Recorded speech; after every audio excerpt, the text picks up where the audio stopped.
Good morning friends, MB blogs 369. Enjoy morning time. 9:30 అయినప్పటికీ చలి అయితే దారుణంగా -000 చెప్పలేకపోతుంది. దానికి ఏమంటారు కూడా మీరు చూస్తున్నారు. మీరు చూడడానికి ఇలా ఉంది, కానీ చలి అయితే చేతుల్ని అలా డీప్ ఫ్రిడ్జ్లో పెడితే ఎలా ఉంటుందో అలా ఉంటుంది అనమాట. చూసారా ఫ్రెండ్స్ ఎట్లా ఉందో? -000 చేయాలి. చూసారా, ఏసీలో ఉన్నట్టు ఉందన్నమాట. ఏసీలో ఉన్నట్టు, డీప్ ఫ్రిడ్జ్ లోపల ఉన్నట్టుంది అనమాట ఫ్రెండ్స్. మా ఊర్లో అయితే దారుణం అంటే దారుణంగా ఉందన్నమాట. చూస్తున్నారు కదా, నేను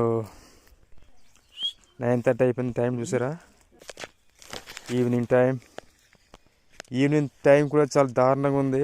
5:30, 4:30, 6 వరకు చాలా దారుణంగా ఉంది డిసెంబర్లో అయితే. సో టూర్కి వచ్చే ఫ్యామిలీస్, వైజాగ్ నుంచి వచ్చేవాళ్ళు, కింద వచ్చేవాళ్ళు మటుకు చాలా జాగ్రత్తగా ఉండాలి. ఇక్కడ ఆస్తమా ఉన్న వాళ్ళు లాంటి వాళ్ళు, వీక్ బాడీలు అయితే ఎవరు రావద్దు. ఎందుకంటే దారుణమైన చలి ఇక్కడ చంపేస్తుంది అనమాట. మంచి స్వెటర్లు, సో రగ్గులు కూడా తెచ్చుకోండి.